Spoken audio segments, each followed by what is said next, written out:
Hello, everyone. My name is Ryan Cam, and welcome back to the road to Fantastic Four First Steps. Fantastic Four First Steps is now in theaters. We all have seen it, and we all really liked it, and we'll review that when we get there. But we still have a couple more movies left to cover, and we might as well get that process going now. Starting off with 2007's Fantastic Four: The Rise of Silver Surfer. This was directed once again by Tim Story, and it sees the return of Angrafa, Jessica Alba, I got it right, Michael Chiklis and Chris Evans, along with Julian McMahon. Julian McMahon, rest in peace, yes, but also the Silver Surfer, who is voiced by Lawrence Fishburne, and Galactus's Chipotle fart. We'll get to that. This is the one that killed the town for at least 8 years. 2015 until 2015. So this is the one that pretty much killed the streak for a time being. Because keep in mind, this came out in 2007. And again, I'll say it again. I love Spider-Man 3, but that was not the movie that was like for it at the time. So it was a really weird like transition period of like early 2000s prime Marvel, this little like rough patch, and then the MCU. So it's at least Spider-Man 3 wasn't as bad as this movie that we're talking about now. You know what? This movie's actually a lot really good if you think about it. Because guess what? At least Silver Surfer in this movie has more backstory than the Silver Surfer in the 20s in the 20s. Wait, I didn't say it was a good movie for this one. I don't think now you're just twisting my words. Well, let's not actually the Silver Surfer did have a backstory in case you forgot about that movie, so don't try to gaslight me. Let's not gaslight each other too quickly. Let's get into just the general plot. But I will say we had 3 major comic book movies came out from that year in 2007. 3 Marvel movies. We had Spider-Man 3, Rise of the Silver Surfer, and then we had Ghost Rider. Oh, that's right, yeah. And I love Ghost Rider. It's very dumb, but the first Michael Bay's Transformers came out too. First off, why would you release a Fantastic Four movie a week before Harry Potter, 2 weeks after Pirates of the Caribbean at World's End, and a month after Spider-Man 3? It's like, why the fuck would you think that's a good idea? And the Simpsons movie the same weekend. I think it's a week after that was the weekend. That was the next weekend, the next month. I was going to say Simpsons movie as well, but I think no, they came out in July. But like, still, it's like, why the hell would you think that's a good idea? You know what? Fantastic Four is going to wipe the ground with Harry Potter. And I'm just like, no, you really just underestimated your audience. Okay. You do not understand the true power of Harry Potter fans, but that's you underestimate my power. That's another conversation for another time. To quote Tony Stark, not a great plan. No. Like, and then after Pirates of the Caribbean too, a week, like 2 weeks after Pirates of the Caribbean. But did you know when they showed this? I think they showed this announcement in the spot promo during the Super Bowl, and they showed this. I was like, wow, what a smart way to announce this movie to come out. I was like, people forgot that the second movie was even coming out. Well, just for general plot purposes, it picks up the Fantastic Four. They're pretty much celebrities now. Reed and Sue are about to have their dream wedding when it is crashed by the great herald of Galactus, the Silver Surfer, who does the whole all that you know is at an end and that whole thing. And then come to find out, Galactus is here to make a snack out of the planet Earth. That's the gist of it. Oh, I mean, the Silver Surfer is literally the definition of wedding crasher. He should have been in the Owen Wilson and Vince Vaughn movie. Wedding Crashers. It came out the same year. It came out the same year. That's true. But I think the first Fantastic Four movie is kind of mid. It's very average. However, this movie is like aggressively mid. There's good parts here. I mean, I can't hate a movie with Lawrence Fishburne in it. I just can't. But I feel like with this one, I don't know. I've never known how to feel about this one. Like, there's parts I like, there's parts I don't like. It's clear they wanted to do another one that never saw the light of day. I mean, they introduced Andre Braugher from Brooklyn Nine-Nine as this general character. It was going to be Nick Fury, by the way. That is true. It was supposed to be Nick Fury, but then because they were shooting Iron Man and Nick Fury, that Marvel Studios was like, hey, we're using him for something else. So then they just made this original, which I'm glad they did, because you imagine if that would have been Nick Fury and people would have been pissed they killed off Nick Fury and that. They killed Nick Fury. Yeah, dodged a bullet on that one. But I don't know. My thoughts on this movie, I've seen it the most of any Fantastic Four movie, and I still don't know what to make of it. I mean, I will say, like, comparing for the first two, I mean, the first movie was okay. I mean, I liked it for entertainment, but it didn't really feel like a real movie. It felt like it was a TV movie with a big, larger budget at the time in the mid-2000s. This one, to me, was a bit of a downgrade. I was excited for this movie because I loved the look of the Silver Surfer. I remember when they were promoting it, I went to a theater when they actually had a model of the Silver Surfer stand-in when they were promoting the film. And I was like, this looks fucking sick. The cardboard cutout of the Silver Surfer. Yeah, they had a cardboard cutout, and they actually had a model of it stand-in from the cardboard cutout behind the movie. And I was like, oh god, this looks sick. I was like, I love the look of it, and I didn't know idea that was Lawrence Fishburne doing the voice of the character too. They actually literally had to add press all the makeup on practical and add a little tweak in CG in post. Yeah, because Doug Jones, who plays does all the did all the Hellboy movies, is the fish guy. He did the physical performance of the Silver Surfer, and then literally they would have but then they said, you know what, we're gonna Darth Vader you. We're gonna get a black guy to voice your character to make him seem more badass. And they even did the Darth Maul too. When they dubbed the voice actor, which it was Ray Park, and then Ray Park, that wasn't even his voice when he was talking to Palpatine in the movie. It was, oh god, what was the actor's name? I know the actor, but I don't. Peter Stephanopoulos. Yeah, that was, he only did the voice of Vader, voice of Maul. Yeah, and then of course there was Sam Witwer in the Clone Wars. And then Sam Witwer. Yeah, and then he did the same thing in Solo when Witwer did the voice. Yeah, even though Peter Stephanopoulos said they screwed him over on there because he went and did the voice, and then 2 weeks later before the premiere, they're like, you know what, let's get Sam Witwer in there instead, just for continuity purposes. And then they said, let's redo the voice. I'm like, you wasting all that money, Disney, to you already went over budget on this movie. So then you're like, you know what, we made a mistake. I know we just got Peter Stephanopoulos. Let's go and get Sam Witwer now. To which I'm like, you just paid Peter Stephanopoulos. Why can't you just keep it as is? Oh, for continuity. The only best action set piece in this movie was the chase scene when Johnny was chasing. That was the only best thing about this action scenes, other than anything else. I will say there's a few things I do like about. I mean, I don't like the part when they had that little switcheroo power drama thing that was really stupid to me. I thought that didn't work. I mean, I will say that the funny stuff that I laughed so hard was with Ben switching the power up and messing with Johnny. Where Johnny looked for. Did you notice that little bit of a plot hole that Johnny has ears when he turns into the rock monster, and Ben does not have ears? That was a little bit of a continuity error right there.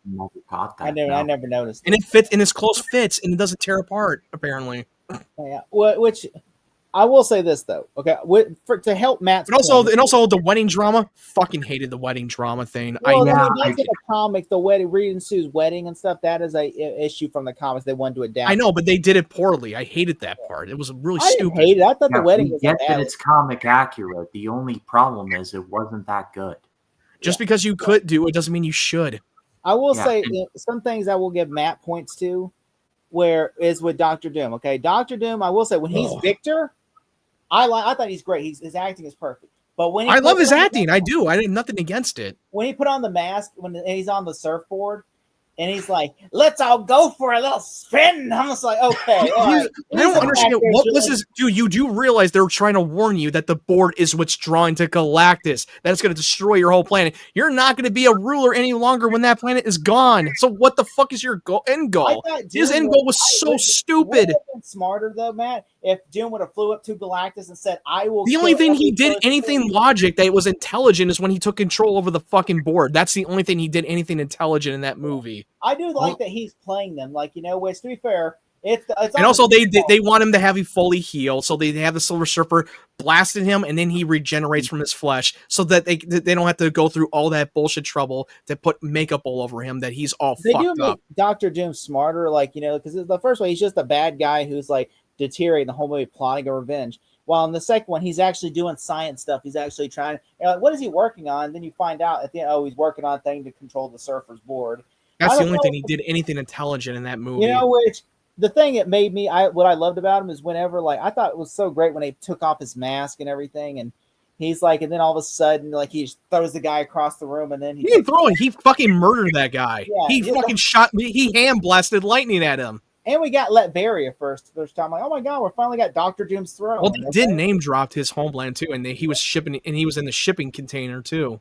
Which one thing I liked really, and I also liked that how they gave him a comic book accurate outfit in this movie, where it's like he's got that armor on. I'm like, that's so cool. Everybody, a lot of people said, even though they design of the look, I will admit, it looks sick.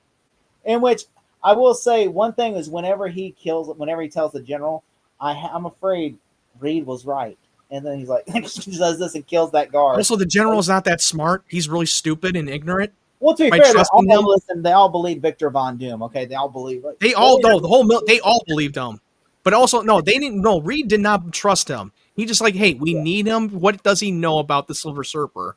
So they needed to use him as an advantage. But the military, even the general, can blindly trust him like that. He made a fucking bargain that, hey, if I do a favor for you, you let me take the test on the board. Why the fuck would you do that with an alien fucking object that is so important that can be deadly, and you're going to trust him to test that board? Really? Well, it wasn't like a global thing that. No, they're not. Also, yeah, it is. No, it's a fucking deadly important. It's an alien fucking object. That it originated from his power source. I'm saying, like, with Victor Von Doom, first of all, that was not very bright for them. Not very smart. Well, to be fair, the general doesn't know, like, Victor Von Doom. Oh, Victor Von Doom tried to kill them in the last movie. It's public. Like, it's public fucking knowledge. How can he not know? That makes no sense. I don't know. I mean, really, was he living under a rock? Dude, it's public knowledge. Well, I mean, it wasn't like a global thing. It wasn't like he tried to, like, he burned down a whole building or something. Dude, everybody knows. The whole world knows. How, like, you got to be living under a rock and not read the news. Oh, you're talking about Galactus or Victor Von Doom? No, talking about Doom. Oh, it's like they blindly trusted fucking Doom like a moron. Which I will say one thing: Galactus trusted a man whose last name is Doom, lest we forget. Also, also the fact is, I do like, even though Galactus, I hate the way it's just a giant cloud. I do like that they're using, like, the way it looks is like the machine that Galactus is used to, like, destroy the world in the comics. I thought that was cool, even though. I would like to have seen, I know they do like Galactus. I just think that at the time when they were trying to do a Galactus, they just did not have the technology or the money to make him look like a character. And I will admit that at the time when I watched that film, I had no knowledge of Galactus. I didn't know who the fuck he was until I had to research him. Just for the context of everyone watching at home, if somehow you have not watched this movie, let me just describe it to you with just a picture. When I call it Galactus' Chipotle fart, it literally is a fart cloud in the middle of space. That's your big villain in this movie. And apparently WB had not learned a lesson when they did the 2011 Green Lantern, when they fucking made Parallax a diarrhea cloud. Well, I mean, in 2010 remember when they made the dirt was it 2000? It's supposed to ass vapor. What year did they do the day the Earth stood still? I think it was like 2009. I think it was 2009. Remember in that movie that it looks like the exact like Galactus 2.0, like Galactus 2.0. That's right. The point is, in Fantastic Four First Steps, just by him seeing Galactus on his throne and be like, "My child," like my child, that is better than anything Galactus related. But the actor was perfect. They scanned him too when they were trying to make the CG model of him too. One thing I will say about this, it was at the center of the Earth with Brandon Fraser and Josh Hutcherson, and they somehow managed to clear it. So good for. Did you notice that it feels like every typical disaster movie, like from the beginning when he was changing climate, it reminded me of The Day After Tomorrow. That shit reminded me of that scene in The Day After Tomorrow. I will say I do like the fact that the Silver Surfer. I like the Silver Surfer in this movie. He was the best part about that movie, especially when he's giving Sue that backstory about I call it Galactus. Because he made a deal with Galactus that if you help him to choose what other planets to destroy, I will spare your planet and your wife. That was part of the bargain. I had one issue though when they're dragging him in like as if he's like this. I'm like, he's an alien. Wouldn't you have him strapped to a board and you would have like guards like escorting him in like he'd be on a carrier? Because that's what you would do if it's an alien object. You would have to see him quarantined off. People in hazmat suits with guns. Yeah, but how they managed to salvage that board? I mean, it shouldn't have done any effects on them when they start coming across with the board, like Johnny did. Shouldn't they have turned silver? I thought the whole, like I said before, the whole switcheroo power thing was a little silly. Like, why did it happen for the stakes or something? I did like the scene where like Johnny and Ben were like they're getting ready for the wedding, and he goes, "How do you two, that's none That of made your me. business." I will say I laughed at that. I was Like, how do they do it? That's none of your business. I hate to wake up one morning and find out she was killed in the rock slide. It's like, I'll show you a rock slide. Well, Johnny has a few funny moments here, and Thing does as well. Like Thing has my favorite like laugh out loud moment in any of these movies, where they're watching the footage of Doom's encounter with the surfer, and this Doom gets knocked back, and Thing's like, "I like the part where he knocks you on your ass." I will Like, admit that made me laugh. smiling like, And then seeing Johnny with the whole like, I found the new suits, and it's just covered in advertisements like a NASCAR like fire suit. I'm like, I don't know why. I kind of want to have one of those now. I'm wondering what I forgot. I'm wondering where they got that knockoff from what movie. I can't remember what the hell it was. And then remember the whenever he says like he said, "Don't tell Johnny," and then he says he says he flames down and goes, "Don't tell Johnny what is that thing you're building for the general?" And Sue finds out, you're gonna get a visible kick in the nuts. I thought that was I laughed at that, and I also laughed. There's a deleted scene that they cut out where Johnny and Ben do all the wedding planning for them. Like Johnny would go get like the wedding and everything. They go get the ring, and then all of a sudden Johnny the wing falls out. Ben drops the ring. And then Johnny gets on his knee and picks it up, and then the photographer photographs it. It looks like he's proposing to Ben, and then he's like, "Oh boy, that can't be good." Well, they didn't want to add the gay jokes in the movie. That would be too much. It was a funny joke. I don't think it was a gay joke. It was just like whether think. Oh, I mean, I could see, but I mean, it was a harmless joke. I don't think it would have been hurtful, like in 2007. Especially when Adam Sandler's Chuck and Larry came out like a couple months beforehand. Oh yeah, it did. I remember that movie. Well, actually, I think it came out a month later, so it's like Yeah, it came out in the same year. Yeah, I watched most of these big hit movies at the drive-in theater for these movies like Transformers and Spider-Man 3 and Fantastic Four. Did you see? Do you remember the scene? There's a deleted scene, okay, where he's at a toy store. And he's like, "You got to stop." He's telling the toy employee, "You got to put the Human Torches on top of the top shelf. That way the customer can see them. They're the top selling item." And then the guy goes, "Actually, the thing is the top selling item." Yeah, apparently he's jealous that it's a top selling item in the deleted scenes. And then he goes, and there's a kid with a Thing action figure. And he goes, "Hey, Human Torch." And then the kid sees the Thing and looks over and walks away with the Thing action figure.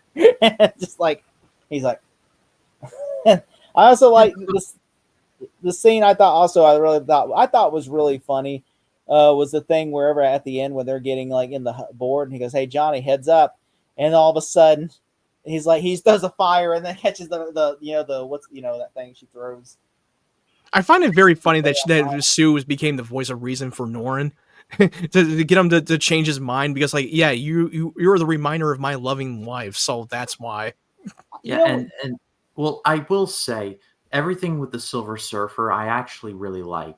That's my favorite part. I kind of was a little disappointed that he had that much to do in the third act. Once fucking like Victor took over his board and he just stood, he just like was just kind of there. Took his board, and then he got like saves us at the end.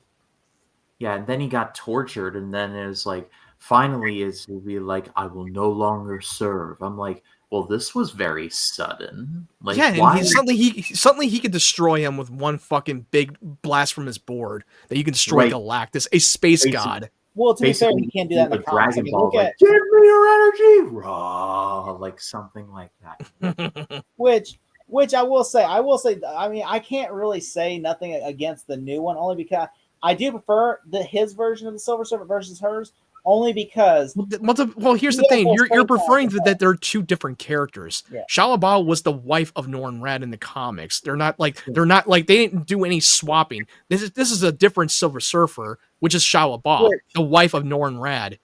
Which too, I will say, to be fair, you do get more screen time with him in the Rise of Silver Surfer compared. Well, that's because that's what's in the title, Rise of the Silver Surfer. So he has a little bit more to do in the movie. He's like the main focus. Which I will say, I do like the scene where Reed's like they're getting ready for the Silver Surfer in the forest, and all of a sudden, like he goes, "You're on my." The general goes, "You're on my team." Okay, he says, "You're right." He goes, "I studied in like a good little nerd, and got good grades." He said, "Now," he says, "the general," he says, "the quarterback is asking me he said, for my help. And I'm going to tell him he's not going to do a damn thing. I'm the greatest minds of the 21st century. I'm engaged to the hottest girl on the planet. Yeah. Like and the guy who played the quarterback, me standing right here asking for my help. I'm saying he's not going to get a damn thing. Yeah. That was the only best line of that whole movie that made like, oh, that was a mic drop. What about Doom just sitting there listening? Like Doom's like impressed. He was impressed with that line. And then Sue was like, "I am so hot for you right now." And then Johnny's like, "Me too." Which I thought Doom. I love that Doom was sitting there listening. He was impressed by Reed. He's like, "Wow, Reed's got balls for here." And then later on, whenever Doom, like whenever the Silver Surfer gets knocked off his board, and then he's trying to reach for the board, all of a sudden Doom's like, and then like his Silver Surfer gets, and he goes, "Not so tough now, are you?" And then he's about to go for the board. He goes, "Victor," and he goes, "Don't touch it." And he goes, "You're the quarterback." Shouldn't he go back to normal? Except that when he's not on that surfboard. I think what it is like they never established in the movie. I think I'm just speculating here. I think what it is because when the Silver Surfer passed through, whenever he touched him, everything. I guess he basically re-healed his whole body, his cells. So I guess that Victor is healed permanently now. So he's like that for the rest of his life once he materialized from the board. Yeah. So I'm guessing. So which I'm glad that Victor Von Doom. I'm glad that Victor is. I'm glad that Victor, because I'm like. Here's one of the things I did not like about this movie is when Sue is being very annoying. Where she's like, "Oh, I don't want to do this anymore. I don't want to be the heroes anymore." Even when they're in the middle of a fucking crisis, like, really? Why? I was like, why? That was kind of stupid. That was stupid. Or I thought you were gonna say the scene where Reed gets naked, when Sue gets naked, she touches Johnny, and all of a sudden she's naked. No, not that part. I mean, she kind of a bit of a whiny. I thought you were gonna say, oh, they put white makeup on her to make her look whiter and gave her blue fucking eyes that made her. Well, actually, they give her a bad wig too. Made her look like Ariana Grande. Literally, she looks like Ariana Grande with the Invisible Woman. But I just don't like the part when they just don't want to be heroes anymore, and now they want to have a normal life. Like, dude, you're not gonna have a normal life, dude. You're a superhero. That's you're the only heroes on that planet. And even when you're then we're in the middle of a crisis and they want to give up. Like, what? That was stupid. I do think though, the one thing that really, like, I thought, the Johnny has a love interest thing. I didn't care for that because I'm like, okay, yeah, I didn't care. Like they're like, okay, she's like he's playing hard to get with her and everything, and. I just think, and then at the end, she's just, after he gives her a speech about you need to let us go, she's just into him, and I'm just like, okay, that was such an afterthought. The whole movie she's been playing, whether she playing hard to get the whole movie, and then at the end when she's like, he really is a good guy. And I do appreciate that they were trying to mature up Johnny a little bit in this movie, a little bit. I mean, even though I still wish they would have done more with Johnny. Instead of just, we had to have that whole MacGuffin, the whole, oh yeah, he has to switch powers, and then now he's got multiple powers to take on Doom, and he's the only one who can do it. Like, the Johnny that we got in First Steps is like doing laps around Chris Evans. Yeah, it was far better because he had purpose, had more to do in that movie. Instead of just, oh yeah, let's do fucking X Games by going motocross. Let's do fucking snowboarding. Johnny in First Steps is well written. I mean, he is well, especially. Yeah, he actually, well, we don't want to give away too much because we'll get there with the spoiler discussion for really Fantastic Four First Steps. Yeah. I will say I do think one thing I really enjoyed. Okay, besides this, I think I thought Doom was good in the first Fantastic Four, all throughout the movie, even when he's Doom, Julian McMahon. But then when he's Doom, Doctor Doom in this one, he acts like he's like in the cartoon from the '60s, like he's on the board. He goes, "Come and get it, Richard," especially with the mask. And I'm just Come and get it, Richard. It's like Spider-Man. It turned fucking Green Goblin in Spider-Man 1. Well, they're on the rooftop talking. He's like, "Come and get it." I'm like, this is why. Again, Tim's story literally tried to make him more of a fucking Willem Dafoe's Green Goblin. Even in the first one, they tried to make him fucking Norman Osborn. When the board just fucking outed him, and the board trying to vote him out of the company, and he kills one of the board members. How's that sound familiar? Yeah, I will say this one was much more darker than what Willem Dafoe did with the board members, because this one actually cut a hole through the guy's chest, blew a hole through his chest. The other one just turned them into skeletons and killed them. They evaporated. They incinerated like a fucking nuclear bomb. Yeah, because I think in general, I just struggled to come up with things to say for this because this is like a staple on FX and like other things. Like this is literally feel like a TV movie on FX, more than what the first one did. I will say when they're in the woods, it did feel like that. When they're in the woods, like the biggest thing that I can say to kind of put a period at the end of the sentence of this review is that it's watchable. It's not the worst. I've seen some scathing reviews of this. And I'm like, why? Half of it's like, oh, because she's naked in the movie, and I'm like, what? They only made one. They only made one naked joke when she turned into the Human Torch. They're like, oh, they got to make just. It's like most of the people are saying it's sexist. It's a sexist because at the time in the mid 2000s, they were trying to make female characters more of the eye candy of the marketing, especially with Jessica Alba. It was the style of the time. Let's just leave it at that. But there was a scene in Chuck and Larry in the next year that came out a month later, where Jessica Biel, the other Jessica Biel from Seventh Heaven, bikini, and then Adam Miller fills her up on the false pretense that he's gay. So basically, and that wasn't all the marketing, by the way. Yeah. So I'm just saying that was the norm in 2007. Yeah, that was just what was in a Disney film. Pirates of the Caribbean, that came out 2 weeks before Fantastic Four.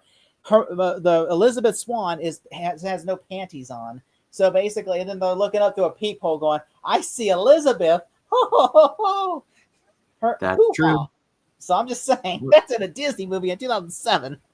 So, period at the end of the sentence, this movie is pretty forgettable, even though ironically I've seen it the most, just through like bits and pieces here and there. It's fine. This is just a weird one to place because at least with the first one, I'm like, okay, there's some promise here. But with this, it felt like we have no ideas. And so we got to like throw in a recognizable villain in there. And then just like, there you go, Bob's your uncle. It's not awful. It's not unwatchable, but I just feel like there's just a lot they could have done and they just didn't do. It felt very safe, if anything. Yeah. I mean, I will say that it's more of a below average superhero movie. Yeah. If I were to say, I mean, yeah, there are moments that I liked with the team banter. At least they didn't take them like at least the last 20 minutes to actually become an actual fucking team from the last movie. And look, I will say that the first one's a better movie, but this one was kind of a little bit of a downgrade. I would rather watch this over what's that movie? I'd rather over Fan 4 Stick. Well, that's not saying much because that movie was just like, what happened? Yeah. Well, I mean, this is better to me. If you put this on Ghost Rider Spirit of Vengeance, I'm going to choose this over Spirit of Vengeance. Yeah, of course. And that is next on the road to. We unfortunately have to cover the Fan 4 Stick. The truly awful film known as Fan 4 Stick. Like like when you watch that trailer, you're like, oh, this is going to be different. This is going to be promising. That was a great trailer. And then, the teaser was beautiful, breathtaking. You got Josh Trank, who directed Chronicle, which I loved. And you got the cast members, which was really great casting. It was going to be a different take. A movie so bad it killed the Fantastic Four for a decade and the directing career of Josh Trank. Yeah, at least he literally had the flash out on social media. Isn't it weird that all the first ones came out in fives? 2005, 2015, 2025. Yeah. At least we got Michael B. Jordan out of it, but we will most assuredly get to that. Yeah, and at the time when it was like, oh my God, the IP for the Fantastic Four was like the nail in the coffin. Like, are they ever going to get this property right? Well, it took them 5 tries, but they finally got it right. Fifth time's the charm. What did you think of Rise of the Silver Surfer? Let us know in the comments. We'd love to read what you have to say. Collins, where can the people find you? They can find me at 3dmoviecinema.com, where by the time this drops, I will have just dropped a review for Fantastic Four First Step. I did like that movie. You dropped that review, Fan 4 Stick. You did a review already? Fantastic Four. I was gonna say I got it in my brain now. Where I talking Fan 4 Stick. We will discuss where I have discussed the 2015, the 2025 film. that we all like. It's a good film. I really enjoyed it.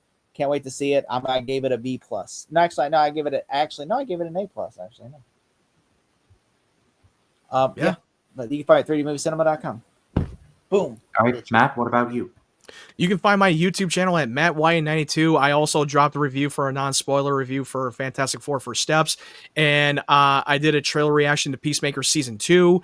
And you can check out my other review I did, The Dark Knight, and James Gunn's Superman movie, so definitely check that out. And yeah, we're going to have to get through with that Fan 4 stick, with that Abomination. And hopefully when we get to the spoiler discussion, we're going to get to the definitive Fantastic Four movie, First Steps. We are almost there, but that'll be coming up very soon. For Collins, from Matt Wyatt, my name is Ryan Kane. We will see you all in the next one. Y'all take care.